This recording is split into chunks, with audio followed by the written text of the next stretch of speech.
Hello दोस्तों, good morning, good afternoon और good evening. आप सभी का स्वागत है दीपक पाठक क्लासेस में। तो बेटे मेरे, हम लोग क्या कर रहे हैं? हम लोग कंपनीज एक्ट कर रहे हैं और कंपनीज एक्ट जो है वो अभी हम लोगों ने 2 लेक्चर्स जो है कंप्लीट किए हैं। दोनों लेक्चर मैंने अपलोड कर दिए हैं, बच्चे उसको देख भी रहे हैं। तो सबसे पहले तो आप सभी का बहुत बहुत धन्यवाद। आप सभी, अभी मेरा स्टार्टिंग फेज है यूट्यूब पे। वैसे तो मेरे को बहुत समय हो गया, बट YouTube पे मैं अभी फर्स्ट टाइम ऐसे कंटिन्यूअसली रिकॉर्डेड क्लास को अपलोड कर रहा हूँ और मुझे धीरे धीरे बच्चों का बहुत प्यार मिल रहा है। जैसे मुझे फेस टू फेस क्लासेस में मिलता है वैसे ही मिल रहा है। तो आप सभी का बहुत बहुत धन्यवाद। इसी तरीके से आप शेयर करें, लाइक करें, कमेंट करें, सब्सक्राइबर्स बढ़ाएं। इससे ज़्यादा और कोई डिमांड मेरी तरफ से नहीं है और अपनी पढ़ाई को बहुत अच्छे तरीके से करें।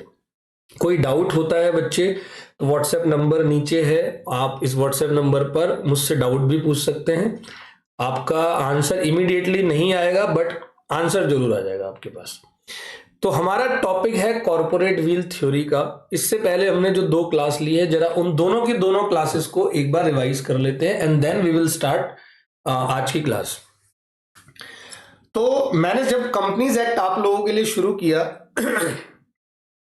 तो कंपनीज एक्ट जब मैंने शुरू किया तो कंपनीज एक्ट में मैंने सबसे पहले आपको क्या बताया कि जो कंपनी होती है, कंपनी को चलाने के लिए एडमिनिस्ट्रेशन जो अथॉरिटी है वो मिनिस्ट्री ऑफ कॉर्पोरेट अफेयर्स है, जिसने अपने नीचे रीजनल डायरेक्टर्स को अपॉइंट किया हुआ है। टोटल भारत में 7 रीजनल डायरेक्टर्स हैं और रीजनल डायरेक्टर के नीचे रजिस्ट्रार ऑफ कंपनी, जिसको आप आरओसी के नाम से जानते हो, उनको अपॉइंट किया गया है। ऑलमोस्ट हर स्टेट का एक एक आरओसी है। भारत में टोटल 25 रजिस्ट्रार ऑफ कंपनीज हैं और एक एक आरओसी हर स्टेट का है। महाराष्ट्र के 2 आरओसी हैं और तमिलनाडु के 2 आरओसी हैं। महाराष्ट्र के 2 आरओसी कहां पर है? एक मुंबई में, एक पुणे के अंदर, और तमिलनाडु के 2 आरओसी कहां है? एक चेन्नई में, एक कोयम्बटूर के अंदर। उत्तर प्रदेश और उत्तराखंड का एक आरओसी है जो कि कानपुर के अंदर है। ठीक है, तो थोड़ा सा नॉलेज के लिए मैंने बताया था। फिर आपको दूसरा पड़ाव में लेकर गया। कंपनीज एक्ट के अंदर टोटल नंबर ऑफ सेक्शंस होते हैं 470, 470 सेक्शंस। सारे आपको नहीं पढ़ने हैं, बहुत कम आपको पढ़ने हैं। और इसके साथ ही कंपनीज एक्ट के 470 सेक्शन के साथ हम लोग टोटल कंपनीज एक्ट को डिवाइड किया हुआ है। शेड्यूल नंबर,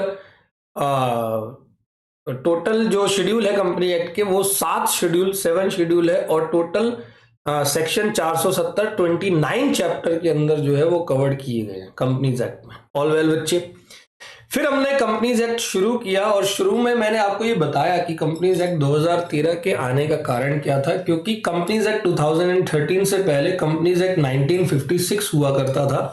तो क्या रीजन रहा कि कंपनीज एक्ट 2013 को लेकर आए 1956 को हटाने के बाद? तो वो रीजंस भी मैंने आपसे शेयर किए थे। मैंने आपको एक केस स्टडी बताई थी सत्यम घोटाले की। ठीक है, और फिर हमने कंपनीज एक्ट चालू किया। सबसे पहले मैंने जब इंट्रोडक्शन की बात करी तो मैंने आपको बताया कि इंट्रोडक्शन में कंपनी का अगर आप डेफिनेशन देखते हो, वैसे तो कई अलग अलग लोगों ने उसकी डेफिनेशन दे रखी है, बट आपको सेक्शन नंबर 2 ब्रैकेट 20220 के अंदर डेफिनेशन आपको एग्जाम में लिख कर आनी है तो बहुत बढ़िया होगा। Company means A company which is incorporated under companies act 2013 और any of the previous company law. तो मैंने क्या बताया था यहां पर कि अगर आपने कोई कंपनी बनानी है तो पहले आपको इनकॉर्पोरेशन करना पड़ेगा। और इनकॉर्पोरेशन कौन करवाता है? तो याद करो, मैंने कहा था एक प्रमोटर नाम का पर्सन होता है जिसके दिमाग में बिजनेस करने का आइडिया आता है। अगर उसके दिमाग में ये आइडिया आया कि बिजनेस करना है, तो बिजनेस तो बहुत सारे तरीकों के हो सकते हैं। प्रोप्राइटरशिप हो सकता है, पार्टनरशिप हो सकता है, हिंदू अनडिवाइडेड फैमिली हो सकता है। लेकिन अगर उसके माइंड में कंपनी को चलाने का बिजनेस आता है कि भाई कंपनी स्टार्ट करेंगे एंड देन स्टार्ट करेंगे बिजनेस को, तो उसको सबसे पहले अपने कंपनी को इनकॉर्पोरेट करना पड़ेगा। इनकॉर्पोरेशन के लिए जाना कहां होता है? तो इनकॉर्पोरेशन के लिए जाना होता है रजिस्ट्रार ऑफ कंपनी के पास। और मैंने आप लोगों को ऑनलाइन भी दिखाया था कि कैसे हम लोग रजिस्ट्रेशन प्रोसेस करते हैं। mca.gov.in की वेबसाइट पर जाकर हमें ये काम करना होता है। ठीक है जी। तो प्रमोटर क्या करता है, कंपनी को रजिस्टर्ड करता है। तो 2013 के बाद कोई भी नई कंपनी अगर आती है तो वो रजिस्ट्रेशन लेना जरूरी है, लेकिन उन कंपनियों का क्या जो 2013 से पहले रजिस्टर्ड हुई थी, जैसे रिलायंस की कंपनी, टाटा की कंपनी, बहुत सारी कंपनी है। तो क्या उन लोगों को दोबारा से रजिस्ट्रेशन लेने की जरूरत है? तो आंसर है नो, उनको रजिस्ट्रेशन लेने की जरूरत नहीं है, क्योंकि ऑटोमेटिकली कंपनीज एक्ट 2013 में वो एग्जिस्टिंग कंपनी के नाम से रजिस्टर्ड हो गए। ठीक है, तो ये डेफिनेशन हमने पढ़ी। मैंने आपको एक बात और बताई थी कि कंपनीज एक्ट जो है वो भारत में हर एक कंपनी के ऊपर एप्लीकेबल होता है, लेकिन कुछ ऐसी कंपनीज हैं जो कंपनी तो है बट उनके ऊपर कंपनीज एक्ट एप्लीकेबल नहीं होगा, उनके ऊपर अपने खुद के कुछ कानून हैं वो एप्लीकेबल होंगे। जैसे कि एक बैंकिंग कंपनी है, एक इलेक्ट्रिसिटी कंपनी है, एक इंश्योरेंस कंपनी है, या कोई स्पेशल एक्ट वाली कोई कंपनी है, जैसे आपके institute of chartered accountant of India, या कोई food corporation of India, national highway authority of India, जिसको सेंट्रल गवर्नमेंट ने नोटिफाइड किया हुआ है। ये सारे के सारे जो हैं ये स्पेशल पर्पस के लिए बने हुए जो है कॉर्पोरेशंस हैं, कंपनीज हैं, तो इनके लिए सेपरेट एक्ट बनाए हुए हैं। ये लोग कंपनीज एक्ट को फॉलो नहीं करते। हाँ, अगर मान लो कोई बैंकिंग कंपनी रजिस्टर्ड हुई बैंकिंग कंपनी से, लेकिन बैंकिंग रेगुलेशन एक्ट 1949 ये बोलता है कि ये कंपनी हमारे एक्ट के अकॉर्डिंग रजिस्टर्ड नहीं हुई है, तो तब तक के लिए, यानी कि अगर वो इनकंसिस्टेंट है बैंकिंग रेगुलेशन एक्ट में, तो तब तक के लिए उस कंपनी को कंपनीज एक्ट 2013 फॉलो करना पड़ेगा। सेम इलेक्ट्रिसिटी में, सेम इंश्योरेंस में। बात समझ में आती है? तो ये वाली बात भी हमारी हो गई थी। फिर मैंने आपको फीचर्स और कैरेक्टरिस्टिक के बारे में बताया। फीचर्स और कैरेक्टरिस्टिक में वैसे तो कंपनी की कई सारी कैरेक्टरिस्टिक हैं, बट हम लोगों ने जो आपके सिलेबस के अंदर पढ़नी है वो पढ़नी है सेपरेट लीगल एंटिटी का एक है, जिसके अंदर दो केसेस मैंने आपको बताए, एक सोलोमन वर्सेस सोलोमन और एक मकोरा वर्सेस नदन एश्योरेंस। और मैंने यहां पर कहा था मकोरा वाला जो केस है वो आपको मेरा जो वीडियो है मेरे चैनल दीपक पाठक क्लासेस के वीडियोस के ऑप्शन में जाएंगे, आपको मकोरा वर्सेस नदन का वीडियो खोजना है और आपको वो वीडियो देखना है। मैंने बहुत अच्छे से उस वीडियो को प्रेजेंट किया है, आप उसको देखें तो आपको बहुत हेल्प होगी। ठीक है बच्चा? तो हर बच्चा जिसने पहले भी अगर देखा हुआ है वो वीडियो, फिर भी आप एक बार जरूर देखना, क्योंकि ये जो केसेस है ना वो दिमाग से एक बार को स्किप हो जाते हैं।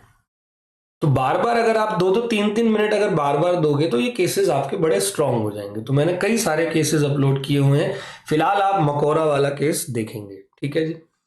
तो सेपरेट लीगल एंटिटी के बाद मैंने आपको बताया कंपनी का आर्टिफिशियल पर्सन होता है। कंपनी एक आर्टिफिशियल पर्सन होती है इन the eyes of law, company artificial है।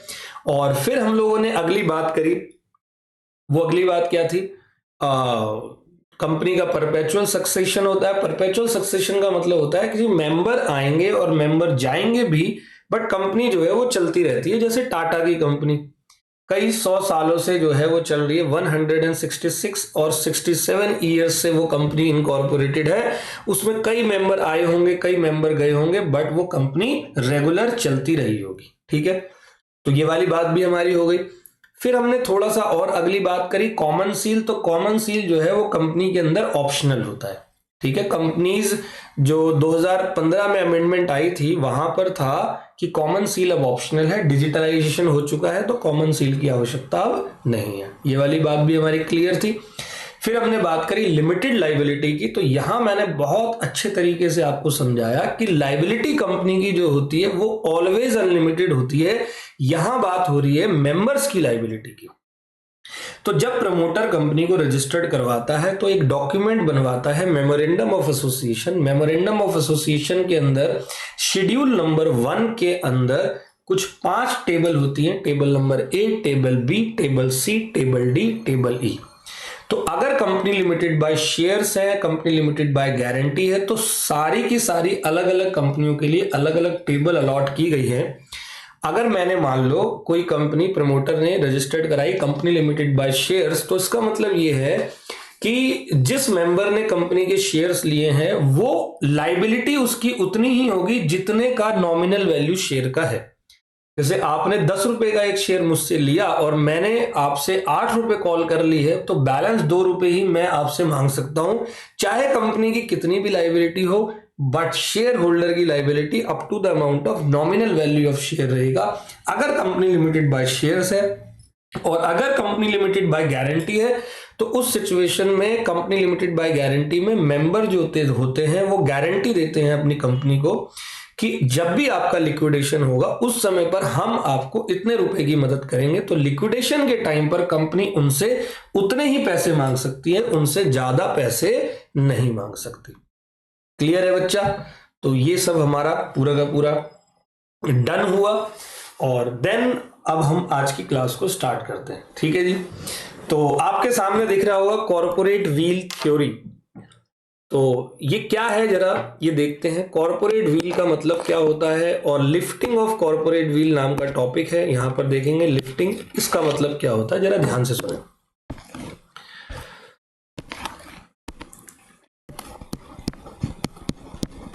कॉर्पोरेट व्हील के बारे में आप लोग जानते हो बेटे मेरे, व्हील मतलब होता है पर्दा। पर्दा किस पे? कंपनी पे। ठीक है, देखो बेटे, जब हम लोगों ने कैरेक्टरिस्टिक पढ़ी या फीचर्स बोल लो, जब हमने कैरेक्टरिस्टिक, उसका दूसरा नाम फीचर्स है, जब हमने फीचर्स पढ़े तो मैंने आपको एक टॉपिक बताया था, सेपरेट लीगल एंटिटी। याद है? अभी पिछली ही क्लास में किया, ताजा ताजा आपको बताया हुआ है। मैंने आपको बताया सेपरेट लीगल एंटिटी। तो मेरे बच्चे, सेपरेट लीगल एंटिटी का मतलब मैंने क्या बताया था कि ये कंपनी है और कंपनी से जुड़े हुए जितने भी लोग हैं, member, director, employ, supplier, creditor etcetera, जितने भी लोग हैं ये सब अलग एंड कंपनी अलग। But company in the eyes of law एक आर्टिफिशियल पर्सन भी होती है। कंपनी एक आर्टिफिशियल पर्सन भी होती है, done, in the eyes of law. तो कंपनी के ये बोर्ड ऑफ डायरेक्टर्स, खास करके कंपनी के जो प्रमोटर्स होते हैं, बोर्ड ऑफ डायरेक्टर्स होते हैं, जैसे ही कंपनी बनकर तैयार हो जाती है, ये डायरेक्टर्स जो है वो कंपनी के बिहाफ पर क्या करते हैं, वो कॉन्ट्रैक्ट करते हैं या नहीं करते? इन डायरेक्टरों को पावर मिली होती है कि वो कंपनी के बिहाफ पर क्या करें, कॉन्ट्रैक्ट करें। क्लियर है? तो यहां पर क्या है कि अगर कंपनी के नाम पर कोई कॉन्ट्रैक्ट हुए हैं और फ्यूचर में कोई लाइबिलिटी अराइज होती है या कोई भी दिक्कत क्रिएट होती है, लॉस होता है, तो उसके लिए जिम्मेदार कंपनी होती है, ना कि ये लोग होते हैं। क्लियर है भाई? कंपनी एक आर्टिफिशियल पर्सन है। अगर कंपनी कोई काम कर रही है, कंपनी के बिहाफ पर डायरेक्टर कॉन्ट्रैक्ट कर रहे हैं, बट कंपनी के बिहाफ पर कर रहे हैं, कंपनी को लॉस हो गया या कंपनी अब वाइंडिंग अप में जा रही है या वो पेमेंट नहीं कर पाई, कोई भी चीज होती है, तो उसके लिए लाइबिलिटी कंपनी की होती है, मेंबर्स, डायरेक्टर वगैरह की नहीं होती। क्लियर है? क्योंकि ये सब अपनी अगर फिड्यूसरी कैपेसिटी में, फिड्यूसरी मतलब भरोसेमंद तरीके से अगर ये सब काम करते हैं और तो कोई दिक्कत आती है तो कंपनी लाइबल होती है, ये डायरेक्टर्स लाइबल नहीं होते। इसको कॉर्पोरेट व्हील थ्योरी बोलते हैं। जैसे कि मैंने आपको एक केस बताया सलोमन वर्सेस सलोमन का, बताया था सलोमन में। सलोमन वर्सेस सलोमन के केस में सलोमन नाम का बंदा जो कंपनी का मेंबर भी बना, जो कंपनी का डायरेक्टर भी बना, जो कंपनी का डिवेंचर होल्डर भी बना। क्लियर है? और डायरेक्टर ने कंपनी के बिहाफ पर बाहर कई सारे कॉन्ट्रैक्ट करे, कंपनी डूबने पर आई। तो डूबने के बाद जब कंपनी का वाइंडिंग अप हुआ तो उसके डिवेंचर होल्डर को उसके सारे पैसे मिले थे, आपको याद होगा। इसको कॉर्पोरेट व्हील थ्योरी बोलते हैं। क्लियर है? लेकिन अब बड़ा important topic, lifting of corporate wheel. मतलब इसके आगे अब मैं एक वर्ड डाल रहा हूं, लिफ्टिंग ऑफ कॉर्पोरेट व्हील। अब जरा ये क्या है, इसको समझते हैं। मैंने आपको क्या बताया कि डायरेक्टर्स कॉन्ट्रैक्ट करते हैं कंपनी के बिहाफ पर। क्लियर है? क्या हो, क्वेश्चन है मेरा, क्या हो कि इस डायरेक्टर ने कंपनी के बिहाफ पर कोई कॉन्ट्रैक्ट किया, मतलब कॉन्ट्रैक्ट किया कंपनी के नाम से, लेकिन वहां पर इस बंदे ने अपना पर्सनल बेनिफिट जो है वो उठाया। क्या ऐसा पॉसिबल नहीं? भाई कंपनी तो आर्टिफिशियल है और कंपनी के डायरेक्टर जो है वो अगर कंपनी के बिहाफ पर कॉन्ट्रैक्ट कर रहे हैं तो फिड्यूसरी कैपेसिटी में कॉन्ट्रैक्ट करें, मतलब वो कंपनी के अच्छे या बुरे के लिए कॉन्ट्रैक्ट करें। क्या हो अगर कोई डायरेक्टर या कंपनी का बड़ा ऑफिसर कंपनी के बिहाफ पर कोई कॉन्ट्रैक्ट करे लेकिन वो वहां पर अपना पर्सनल बेनिफिट कर रहा हो और उसने ये सोचा कि अगर पकड़े गए फ्रॉड करते हुए, कोई गड़बड़ करते हुए, तो फिर सेपरेट लीगल एंटिटी का कॉन्सेप्ट है, कोई भी पर्सन केस फाइल जो करेगा वो किस पे करेगा, कंपनी पे, और हम चुपचाप से साइड साइड निकल जाएंगे। मैं रिपीट कर रहा हूं दोबारा से, क्या ऐसा नहीं हो सकता कि कंपनी के डायरेक्टर्स कंपनी के बिहाफ पर कोई कॉन्ट्रैक्ट करे अपने खुद के पर्सनल बेनिफिट के लिए, और पर्सनल बेनिफिट अगर कर लिया और बाद में उन्होंने सोचा कि अगर पकड़े भी गए तो जो भी लोग होंगे जिनके साथ फ्रॉड किया है या जिनसे बेनिफिट उठाया वो लोग तो केस कंपनी पे करेंगे क्योंकि कॉन्ट्रैक्ट कंपनी के नाम से हुआ था, और ऐसे में जो है वही डायरेक्टर जिसने ये पर्सनल बेनिफिट उठाया वो वहां से निकल जाएगा। हो सकता है या नहीं? तो उसके लिए टॉपिक आया लिफ्टिंग ऑफ कॉर्पोरेट व्हील। अगर ऐसा कुछ करते हैं तो पर्दा उठाकर कंपनी का चेक किया जाएगा। लिफ्टिंग मतलब उठाना, व्हील मतलब पर्दा। चेक किया जाएगा कि एक्चुअली में कौन पर्सन है जिसने कोई गलत काम किया है कंपनी की आड़ में आकर, कंपनी के नाम से। बात समझ में आ रही है? तो ये लिफ्टिंग ऑफ कॉर्पोरेट व्हील का कंसेप्ट हम लोगों को पढ़ना है और ये बड़ा इंपॉर्टेंट कंसेप्ट है। तो आ जाए जरा स्टार्ट करते हैं।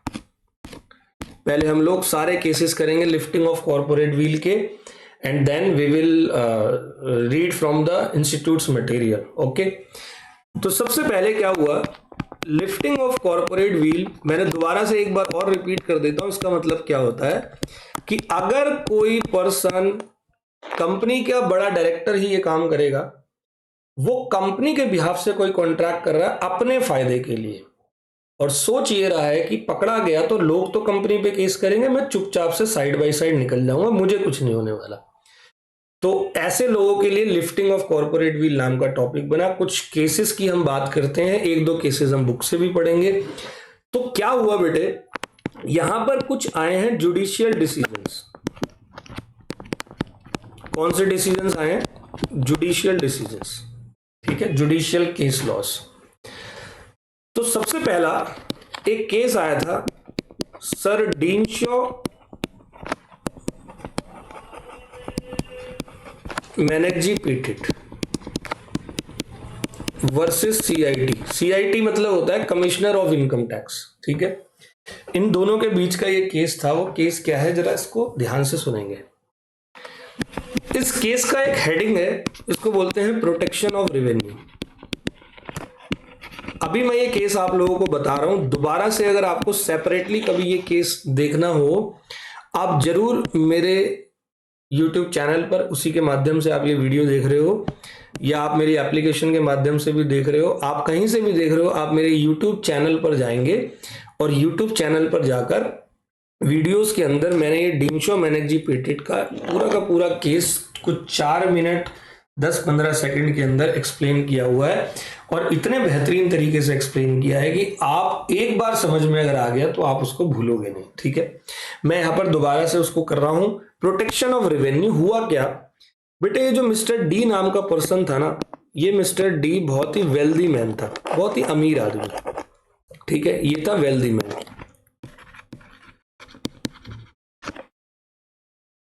बहुत अमीर आदमी था।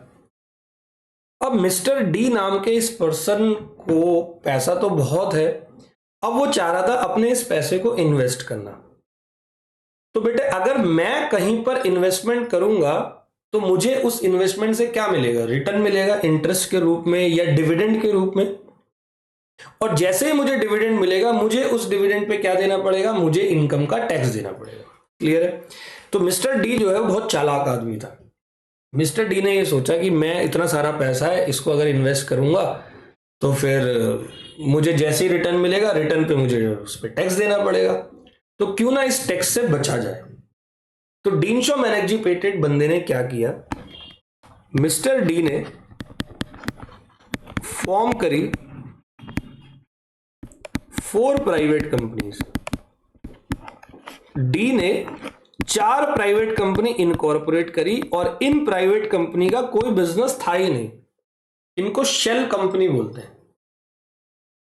क्या करा, ये 4 कंपनी इसने जो है बनवाई और मिस्टर डी ने अपना सारा पैसा जो है वो इन कंपनियों के माध्यम से मार्केट में क्या करा, इन्वेस्ट कर दिया। ठीक है, इन कंपनियों से ये सारा का सारा पैसा आगे इन्वेस्ट किया और जहां इन्वेस्टमेंट की वहां से इन कंपनियों को क्या रिसीव हुआ, ह्यूज डिविडेंड, ह्यूज, बहुत सारा डिविडेंड मिला। क्लियर है। और अब इस डिविडेंड इन कंपनियों को मिला और इन कंपनियों से, क्योंकि ये शेल कंपनियां मिस्टर डी की ही थी, मिस्टर डी ने इन कंपनियों से जो है वो लोन ले लिया इतने ही पैसों का, और जिस लोन को कभी भी रीपे नहीं किया गया। एक तरीके से कंपनियों के वो बैड डेब्ट हो गए। आपने कभी सुना है लोन पर टैक्स? तो नहीं होता ना। तो यहां पर मिस्टर डी जो है वो टैक्स से बच गया, मतलब उसको ऐसी गलतफहमी हुई कि मैं टैक्स से बच गया। रिपीट कर रहा हूं ये केस, देखो क्या हुआ। एक वेल्दी मैन था, बहुत ही अमीर आदमी, मिस्टर डी नाम का। मिस्टर डी पे बहुत पैसा है और वो अपने पैसे को इन्वेस्ट करना चाह रहा है। अगर वो अपने पैसे को इन्वेस्ट करेगा तो इन्वेस्टमेंट से मिलती है रिटर्न, और रिटर्न मिलेगा तो रिटर्न पे देना पड़ेगा टैक्स। तो मिस्टर डी ने दिमाग लगाया, उसने 4 फेक प्राइवेट कंपनीज इनकॉर्पोरेट की। मतलब फेक इन द सेंस वो कंपनी तो जेन्युइनली इनकॉर्पोरेट की थी बट उनका कोई बिजनेस नहीं था, ऐसी शेल कंपनियां जो बोलते हैं। उसने अपना सारा का सारा पैसा उन कंपनियों के अंदर डाला और उस कंपनी से आगे इन्वेस्ट करवाया। जहां इन्वेस्टमेंट करवाया वहां से कंपनी को रिटर्न मिली और मिस्टर डी ने उसी कंपनी से लोन ले लिया। सब कुछ ऑन पेपर चल रहा है और लोन का कभी भी रीपेमेंट नहीं किया गया और लोन पर टैक्स लगता नहीं। मिस्टर डी जो है वो टैक्स से बच गया। तो देखो हेडिंग क्या है, प्रोटेक्शन ऑफ रेवेन्यू। उसने अपनी रेवेन्यू को प्रोटेक्ट करने के लिए पूरा का पूरा माइंड लगाया। आए समझ में? कमिश्नर ऑफ इनकम टैक्स का माथा ठनका, भाई ये क्या बात है, बड़ी दिक्कत है। उन्होंने इनसे बात करी, डीन शो मैनेजी पेटेट से। तो डीन शो मैनेजी पेटेट कह रहा है मैंने तो कुछ गलत किया नहीं। उसने उठाकर कमिश्नर ऑफ इनकम टैक्स पर केस फाइल किया। तो कोर्ट में बात गई तो कोर्ट ने ये देखा कि भाई ये सब सिस्टम क्या है, ये पूरा का पूरा सिस्टम है। तो कोर्ट का डिसीजन ये था कि जो मेन पर्पस था formation of these 4 private limited company is to evade tax, is to evade tax, tax की चोरी करना इनका मकसद था। आया कुछ समझ में? तो अगर कोई पर्सन टैक्स की चोरी करने के मकसद से कोई टैक्स की चोरी करता है तो ये बहुत ही ज्यादा गलत है। वहां पर लिफ्टिंग हुई और डी ने ये बात सोची थी कि मान लो पकड़े भी गए तो फिर कंपनी के ऊपर केस फाइल होगा, मेरे ऊपर तो कुछ नहीं होगा। But lifting of corporate wheel क्या कहता है कि real person behind the wheel, पर्दे के पीछे जो रियल पर्सन है उस पर्सन को पकड़ा जाएगा अगर कोई गलत काम किया जाता है, अगर सेपरेट लीगल एंटिटी के कंसेप्ट का फायदा उठाया जाता है। यहां पर मिस्टर डी के ऊपर एक्शन लिया गया। समझ में आ गया जी? तो ये लिफ्टिंग ऑफ कॉर्पोरेट व्हील का पहला केस है। अब अगले केस की बात करते हैं, जरा ध्यान से समझना। Case number 2। केस नंबर 2 का है Gilford motor company versus Horne. ये केस क्या है, जरा सुनो ध्यान से। हॉर्न नाम का जो बंदा यहां पर आपको दिख रहा है, ये हॉर्न गिलफोर्ड मोटर कंपनी का एम्प्लॉय था। और जब एम्प्लॉयमेंट शुरू होने वाला था, मतलब जब हॉर्न गिलफोर्ड के पास इंटरव्यू देने गया था नौकरी का, तो गिलफोर्ड मोटर कंपनी ने हॉर्न से एक कॉन्ट्रैक्ट साइन करवाया कि जब आप हमारे यहां से काम छोड़कर जाएंगे तब आप काम छोड़कर जाने के बाद हमारे कस्टमर्स को सॉलिसिट नहीं करेंगे। कस्टमर तोड़ोगे नहीं, आप मेरे कस्टमर को अट्रैक्ट नहीं करोगे। क्लियर है? तो गिलफोर्ड मोटर कंपनी ने हॉर्न के साथ काम देते वक्त, नौकरी देते वक्त ये एग्रीमेंट किया था। हॉर्न ने क्या किया, कुछ समय तक काम किया और हॉर्न काम करने में बहुत मेहनती था, महारत था। हॉर्न ने क्या किया, फिर बाद में काम छोड़ दिया, और जैसे ही काम छोड़ा थोड़े दिनों में गिलफोर्ड मोटर कंपनी के कस्टमर्स धीरे धीरे कम होने लगे। तो गिलफोर्ड मोटर कंपनी से बड़ा दिमाग खराब हुआ कि ऐसी क्या बात है भाई, क्या हुआ ऐसा जो हमारे कस्टमर जा रहे हैं।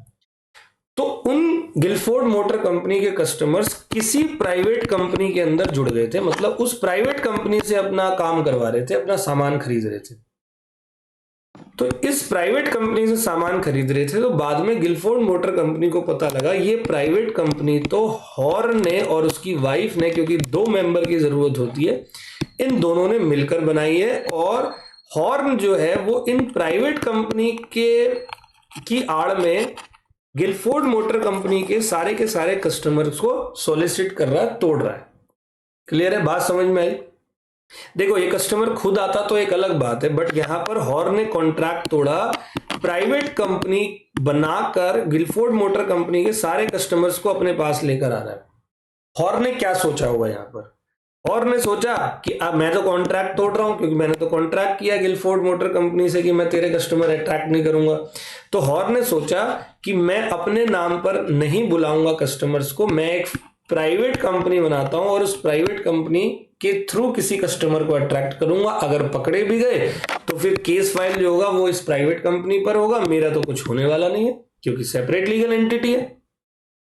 तो मेरे बच्चे, यहां पर कोर्ट ने सीधा बोला कि यहां पर जो हॉर्न है, इस हॉर्न का इंटेंशन था गिलफोर्ड मोटर कंपनी के साथ फ्रॉड करना। क्या था? फ्रॉड करना। ये फ्रॉड ही है। Promise made without any intention to perform. Horne ने प्रॉमिस किया था मैं आपके कस्टमर अट्रैक्ट नहीं करूंगा, लेकिन फिर भी हॉर्न ने कस्टमर को ब्रेक किया, तोड़ा। तो यहां पर अब कौन लाइबल हुआ? यहां पर लाइबल हुआ हॉर्न पर्सनली। यहां पर कंपनी पे कुछ नहीं हुआ, हॉर्न को पर्सनली लाइबल ठहराया गया। तो हुआ कैसे? लिफ्टिंग हुई, लिफ्टिंग ऑफ कॉर्पोरेट व्हील करने के बाद। आई बात समझ में बेटे? तो हम लोगों ने कितने केस पढ़े अभी? 2 केसेस पढ़ लिए। क्लियर है? तो 2 के बाद अब तीसरा केस करते हैं। मैं आपको 4 केसेस बताऊंगा और फिर हम नोट्स पे जाएंगे। 1-2 केसेस वहां पर हैं, वो भी देखेंगे। तीसरा केस है बेटे Daimler company limited versus Continental tyre and rubber company. बेटे ये वाला केस भी मेरे YouTube चैनल पर है। एक तो डीनशॉ मैनेजी पेटेट का भी मैंने अपलोड किया हुआ है, ये वाला भी अपलोड किया हुआ है। तो आप वहां से 2-2, 3-3 मिनट के ये पूरे के पूरे केसेस है, आप इनको बैक टू बैक देख सकते हो। बाकी के केसेस भी मैं अब धीरे धीरे जो है वो अपलोड करता रहूंगा। वैसे तो मैं रेगुलर क्लास में भी करवा रहा हूं, बट अलग से भी मैं 3-4 मिनट का एक केस बनाकर मैं इसको अपलोड करता हूं। ठीक है? तो केस है मेरे बच्चे Daimler company limited versus Continental tyre and rubber company limited. अब ये केस क्या है, जरा बहुत अच्छे तरीके से सुनना। ये जो सी कंपनी है बेटे, ये सी कंपनी इंग्लैंड में रजिस्टर्ड हुई। कहां रजिस्टर्ड हुई? इंग्लैंड में। बट इस सी कंपनी के सारे जो डायरेक्टर्स थे वो जर्मन के थे, शेयर होल्डर्स जर्मनी के थे। क्लियर है? मतलब कि पूरा का पूरा अल्टीमेट कंट्रोल जो था वो सी कंपनी के ऊपर किसका था? किसी जर्मन के लोगों का, जर्मन की कंपनी। क्लियर है? तो कोई बड़ी बात नहीं है, कोई गलत बात भी नहीं है भाई। कोई कंपनी किसी और देश में है, उसके डायरेक्टर किसी और देश में है, तो कोई फर्क थोड़ी पड़ता है। बट यहां पर फर्क पड़ता है क्योंकि इस समय चल रही थी वर्ल्ड वॉर। और वर्ल्ड वॉर जो है आप लोग जानते हो इंग्लैंड और जर्मनी के बीच में स्टार्ट हुई थी। और आपने इंडियन कॉन्ट्रैक्ट एक्ट पढ़ा हुआ है, ये दोनों देश एक दूसरे से कॉन्ट्रैक्ट नहीं बना सकते क्योंकि एलियन एनिमी है। पढ़ा हुआ है, person disqualified by law. Clear है? अब डायरेक्टली तो कॉन्ट्रैक्ट नहीं बना सकते। अब यहां पर हुआ क्या, इन्होंने इनडायरेक्टली कॉन्ट्रैक्ट बनवाया। किस तरीके से? अब सी कंपनी के अंदर सारे डायरेक्टर्स जर्मनी के, शेयर होल्डर जर्मनी के, और जितने भी टायर्स और रबर सी कंपनी के अंदर आते थे वो सारे जर्मनी से ही आते थे। क्लियर है? बात समझ में आई? Continental tyre and rubber company का जर्मन से लिंक नहीं होना चाहिए on the basis of alien enemy, क्योंकि उस समय इंग्लैंड और जर्मनी की वॉर चल रही थी। ठीक है, यहां तक ओके। इसका खुलासा हुआ कैसे वो बताना है। एक कंपनी थी डाइमलर कंपनी लिमिटेड, जो कॉन्टिनेंटल कंपनी से माल लेती थी, टायर्स एंड रबर्स वगैरह लेती थी। तो डाइमलर कंपनी लिमिटेड पर कॉन्टिनेंटल का काफी पैसा जो है वो बैलेंस हो गया। तो सी कंपनी गई डी कंपनी के पास अपना पैसा मांगने कि लाओ जी हमारा पैसा दो। ये डी कंपनी चतुर और चालाक थी, समझदार थी और कानून की जानकार थी, सब कुछ पता था। डी कंपनी ने सी कंपनी को बोला कि मैं आपको पैसा तो भूल जाओ, आप तो दुश्मन हो, आप क्या हो, आप हो एलियन एनिमी। सी कंपनी कह रही ऐसे कैसे भाई, मेरा रजिस्ट्रेशन इंग्लैंड के अंदर हुआ है, आप भी इंग्लैंड में मैं भी इंग्लैंड में, तो फिर मैं एलियन कैसे हुआ। तो डी कंपनी ने उठाकर सी कंपनी पर केस फाइल करा और जज के सामने जब बात आई तो जज ने देखा कि इसके डायरेक्टर्स, शेयर होल्डर्स, सारा कंट्रोल जो है वो जर्मनी में है। बस इन सब ने क्या कर रखा है, एक सी कंपनी इंग्लैंड के अंदर रजिस्ट्रेशन करवा रखा है, ये सोचकर कि रजिस्ट्रेशन इंग्लैंड का है तो इंग्लिश कंपनी मानी जाएगी। बट अल्टीमेट कंट्रोल जो है इन लोगों का इस जर्मन कंपनी, इन जर्मनी के लोगों का था। तो कोर्ट का जज का भी माथा ठहराया कि भाई ये तो एलियन है, ये तो हमारे दुश्मन है, इसीलिए इस पूरे के पूरे टॉपिक का नाम है एनेमी कैरेक्टर। तो जब पर्दा उठाकर चेक किया गया तो पता चला कि ये तो एनेमीज है, ये तो दुश्मन है। अच्छा, इन डायरेक्टर्स ने और शेयर होल्डर ने क्या सोचा था, इन्होंने ये सोचा था कि कंपनी रजिस्टर्ड करते हैं, पकड़े भी जाएंगे तो सेपरेट लीगल एंटिटी है, जो भी केसेस होगा वो इस कंपनी पे होगा, हम लोग साइड निकल जाएंगे। बट उन्होंने थोड़ी कम नॉलेज थी, वो ये भूल गए कि लिफ्टिंग ऑफ कॉर्पोरेट व्हील नाम का भी एक टॉपिक है। लिफ्टिंग ऑफ कॉर्पोरेट व्हील होगी और वहां पर ये डायरेक्टर और शेयर होल्डर जो है वो पकड़े जाए। आगे समझ। तो कितने केसेस करे हमने अभी तक, 3 केसेस करे। सबसे पहले है डीनशॉ मैनेजी पेटेड वर्सेस सीआईटी। अगला केस जो मैंने आपको बताया वो क्या था, Gilford motor company versus Horne का। और तीसरा केसेस मैंने आपको बताया Daimler company limited versus Continental tyre and rubber company. ठीक है जी, 3 केसेस हमारे हो गए। अब केस नंबर 4 की अब बात करते हैं एंड देन हम मूव करेंगे बुक की तरफ। बेटा ये केस क्या है, ये केस है वर्कमैन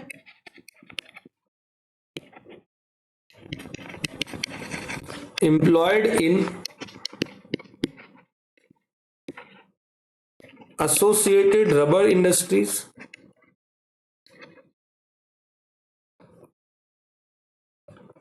versus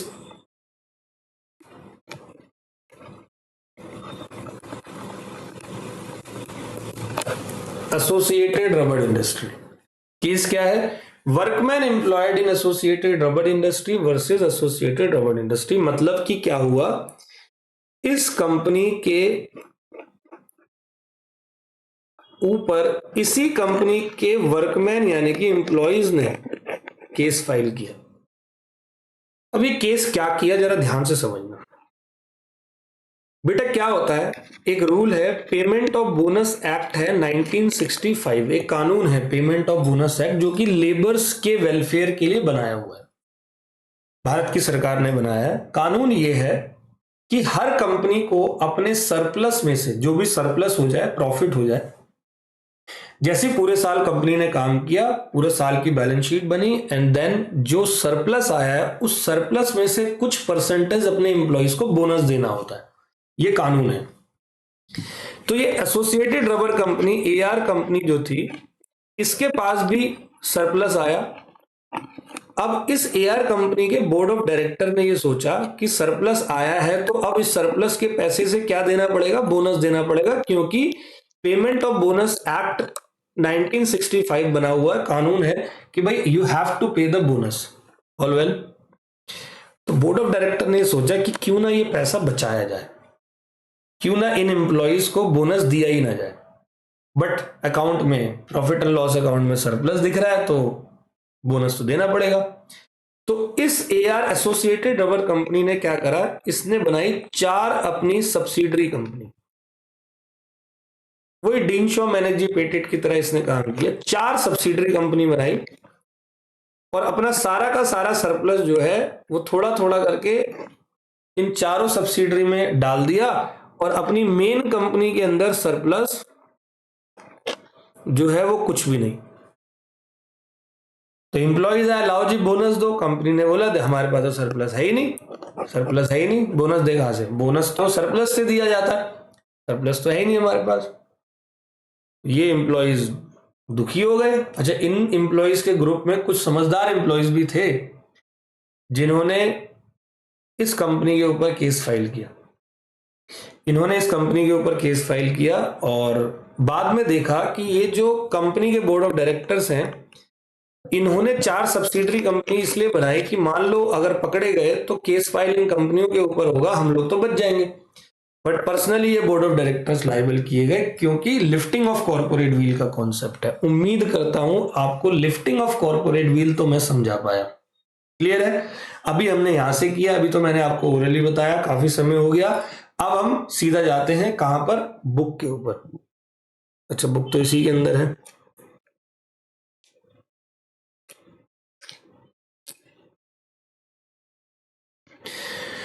तो कॉर्पोरेट व्हील की थ्योरी क्या कहती है? Corporate veil refers to a legal concept where by the company is identified separately from the members of the company. ये मैंने आपको बताया, सेपरेट लीगल एंटिटी।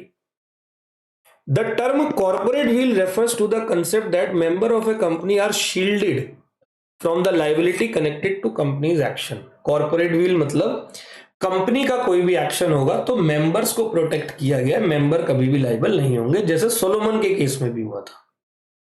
और लिफ्टिंग ऑफ कॉर्पोरेट व्हील का मतलब क्या होता है कि अगर कोई गड़बड़ होती है, कॉर्पोरेट व्हील यानी कि सेपरेट लीगल एंटिटी के कंसेप्ट का जो है वो फायदा उठाने के कारण कुछ गड़बड़ की, तो लिफ्टिंग होकर उस बंदे को दोषी ठहराया जाएगा जिसने गड़बड़ की है, ना कि कंपनी को दोषी ठहराया जाएगा। क्लियर है? If the company incur any debt or contravene any law, then corporate wheel concept implies that members should not be liable for those errors. In other words, they enjoy corporate insulation. Corporate veil का मतलब है, ये lifting of corporate veil का मतलब नहीं है, ये corporate veil का मतलब है। Thus the shareholder are protected from the act of the company, जैसे कि सलोमन वर्सेस सलोमन। तो ये केस मैं आपको पिछली क्लास के अंदर करवा चुका हूं, मैं आपको करा रहा हूं लिफ्टिंग ऑफ कॉर्पोरेट व्हील का केस। इसकी heading, now the question may arise whether this veil of corporate personality can even be lifted और पियर्स। पियर्स मतलब भी उठाना। तो before going into the question, one should first try to understand the meaning of phrase lifting the veil. इसका मतलब क्या है? It means looking behind the company as a legal person that is disregarding the corporate entity and paying regards instead to the reality behind the legal face. मतलब थोड़ी देर के लिए आप सेपरेट लीगल एंटिटी कंसेप्ट को side करो और फिर लिफ्टिंग ऑफ कॉर्पोरेट व्हील होगी और पकड़ा उसको जाएगा जिसने एक्चुअली में गलत काम किया है अपने बेनिफिट के कारण। देखो, नेचुरली डायरेक्टर्स गुड फेथ में काम कर रहे हैं, लॉस हो गया कोई दिक्कत नहीं है, कंपनी ही लायबल होगी। लेकिन डायरेक्टर्स अपने फायदे के लिए कुछ कॉन्ट्रैक्ट बना रहे हैं, ये सोचकर कि पकड़े जाते हैं तो कंपनी के ऊपर केस फाइल होगा, हम लोग बच जाएंगे, ये कंसेप्ट उनके लिए। क्लियर है? Where the court ignore the company and concern themselves directly with the member or manager or corporate wheel may be said to have been lifted. अगर ऐसे काम होते हैं तो कोर्ट क्या करेगा? वो कंपनी को साइड करेगा, उस मेंबर को, उस डायरेक्टर को, उस ऑफिसर को पकड़ेगा, उस मैनेजर को पकड़ेगा जिसने ये गलत काम किया है। तो कंसेप्ट आ गया लिफ्टिंग ऑफ कॉर्पोरेट व्हील। कहता the following are the cases where company law disregard the principle of corporate personality और the principle that the company is a legal entity distinct and separate from its shareholder और member. तो lifting of corporate veil separate legal entity के concept को अभी separate कर रहा है, side कर रहा है और उस असली बंदे को पकड़ रहा है जिसने ये गलत काम किया है। ठीक है? तो सबसे पहला है to determine the character of the company, that is to find out whether company is enemy और फ्रेंड। तो मैंने अभी ये केस बताया, Daimler company versus Continental tyre and rubber company. Clear है? पहला केस मैंने आपको बता दिया। दूसरा केस है to protect revenue, protection of revenue में डीनशॉ मैनेजी पेटेट का मैंने यहां पर केस बताया था, commissioner of inland revenue. Clear है? तो ये हमारा ये वाला केस, सॉरी बेटे ये वाला नहीं, यहां पर डिनशो मैनेजी पेटेंट, तो ये केस आपको यहां से पढ़ना है और ये पूरा का पूरा केस एज इट इज मैंने आपको अभी बताया। क्लियर है? To avoid a legal obligation में मैंने आपको बताया workmen employed in associated rubber industry versus associated rubber industry. Bhavnagar का ये केस है, भारत का ही केस है, जहां पर एक कंपनी ने अपना सारा का सारा सरप्लस अमाउंट किसी 4 सब्सिडरी कंपनी में डाल दिया, ये सोचकर कि पैसा ना देना पड़े बोनस का। तो वहां लिफ्टिंग हुई। तो ये पूरा का पूरा केस आपको यहां से पढ़ना है एंड देन ये अभी मैं आपको पढ़ाऊंगा। Formation of subsidiary to act as agent. कोई काम ना मुझसे नहीं हो रहा, मैं अभी ना आगे कंपनीज एक्ट जब आएगा तो मैं आपको क्लासेस ऑफ कंपनी पढ़ाऊंगा, तो वहां पर एक केस टॉपिक बताऊंगा होल्डिंग कंपनी और सब्सिडरी कंपनी का। होल्डिंग और सब्सिडरी का मतलब क्या होता है? जब कोई एक कंपनी किसी दूसरी कंपनी के 50% से ज्यादा शेयर कैपिटल या वोटिंग पावर या उसके डायरेक्टर्स को अपने कंट्रोल में ले लेती है, तो जिस कंपनी ने कंट्रोल में लिया उसको होल्डिंग कंपनी बोलते हैं और जिसको कंट्रोल में लिया वो सब्सिडरी हो गई, मतलब एक तरीके से गुलाम हो गई। आप खुद ही सोचो, मैंने आपको 51% प्रोटेक्ट कर रखा है, मतलब आपका 51% मैंने खरीद लिया, तो अब आप मेरे गुलाम हो गए या नहीं हो गए? तो अगर मैंने एक कंपनी ने किसी दूसरी कंपनी के 51% या उससे ज्यादा शेयर कैपिटल, वोटिंग पावर या डायरेक्टर को अपने कंट्रोल में लिया है, तो जिसने लिया वो होल्डिंग, जिसका लिया वो सब्सिडरी कंपनी हो जाती है। ठीक है? कोई काम मेरे को करना है, मेरे से नहीं हो रहा, तो मैं अपनी सब्सिडरी के थ्रू कोई काम करवा रहा हूं, उसके ऊपर ये लिफ्टिंग का केस है। वो केस क्या है जरा ध्यान से समझना। पहले मैं पूरा पढ़ूंगा ये topic. Formation of subsidiary to act as agent. कहता है a company may sometime be regarded as an agent और ट्रस्टी ऑफ इट्स मेंबर और ऑफ अनदर कंपनी। एक कोई दूसरी कंपनी किसी और कंपनी का या किसी के मेंबर का एक ट्रस्टी और एजेंट की तरह भी काम कर सकते हैं, and may therefore be deemed to have lost its individuality in favour of its principal. तो ऐसा भी हो सकता है कि वो अपने प्रिंसिपल को बेनिफिट पहुंचाने के चक्कर में अपनी खुद की आइडेंटिटी को भूल जाए। जैसे मेरी सब्सिडरी जो है, जिसका मैंने होल्ड कर रखा है शेयर कैपिटल 51% से ज्यादा, मैंने उसके थ्रू कोई काम करवा लिया, तो सुनना, here the principal will be held liable for the act of the company. एक केस हुआ था, केस था merchandise transport limited versus British transport commission 1982। ये केस क्या था? एक ट्रांसपोर्ट कंपनी थी, वो लाइसेंस लेना चाहती थी अपनी गाड़ियों का, लेकिन वो लाइसेंस उसको मिल नहीं रहा था। ट्रांसपोर्ट में गाड़ियां चलानी है तो लाइसेंस लेना है, तो उस कंपनी के कोई इतिहास जो था वो खराब था, कुछ गड़बड़े थी, उस कंपनी को लाइसेंस मिल नहीं रहा था। वो परेशान हो गए, भाई क्या करें ऐसा जो लाइसेंस मिल जाए।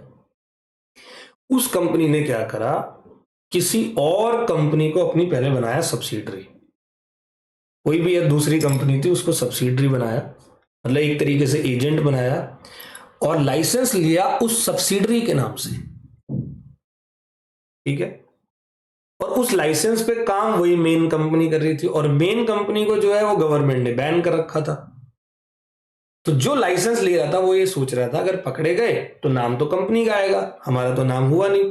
लेकिन लिफ्टिंग हुई, और लिफ्टिंग होने के बाद उसी जेन्युइन प्रिंसिपल कंपनी को, होल्डिंग कंपनी को जो है वो जिम्मेदार ठहराया गया कि भाई आपने ये गलत काम किया है। अब पढ़ते हैं इस केस को। कह रहा है a transport company wanted to obtain licence for its vehicle but could not do so if applied its in own name. अगर अपने नाम पे अप्लाई कर रहा है तो नहीं मिलेगा उसको लाइसेंस। ठीक है?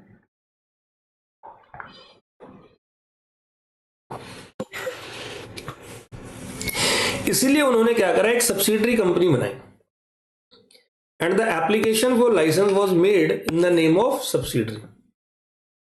The vehicles were to be transferred to the subsidiary company, had the parent and subsidiary were one commercial unit and the application for license was rejected। तो हुआ कैसे कि वो सब्सिडरी के थ्रू लाइसेंस लेने चला गया, तो उसका एप्लीकेशन जो है वो रिजेक्ट कर दिया गया, क्योंकि कोर्ट ये बात बोलता है, ऑफिसर ये बात बोलते हैं कि भाई ये जो सब्सिडरी कंपनी असल में ये पेरेंट कंपनी की प्रिंसिपल का ही तो एजेंट है, बात समझ में आ रही है। तो वहां उसको लाइसेंस नहीं मिला क्योंकि मेन बंदे को लाइसेंस बैन है। क्लियर है? तो ये हमारा मेरे बच्चे लिफ्टिंग ऑफ कॉर्पोरेट व्हील हुआ। तो देखो corporate veil will be lifted, यहां पर 5 केसेस हमने पढ़े। एक तो trading with enemy Daimler company limited versus continental का केस जहां इनेमी कैरेक्टर था। एक evade tax Dinshaw Maneckji Petit versus CIT. एक company form other than company है सब्सिडरी, ये जो अभी ऊपर पड़ा हमने ट्रांसपोर्ट कंपनी वाला। Avoid legal obligation, legal obligation वही बोनस वाली, ठीक है। Workman associated in workman employed in associated rubber versus associated rubber. और device of incorporation adopted for some illegal और इम्प्रॉपर और फ्रॉड पर्पस, जो कि है Gilford motor company versus Horne का। क्लियर है बच्चे? तो ये हमारी आज की क्लास हुई है। अगली क्लास में हम classes of the company start करेंगे। तो उम्मीद करता हूं आपको मैं तीसरा लेक्चर भी अच्छे तरीके से समझा पाया। तो मिलते हैं बच्चे अगली क्लास के अंदर। Thank you so much.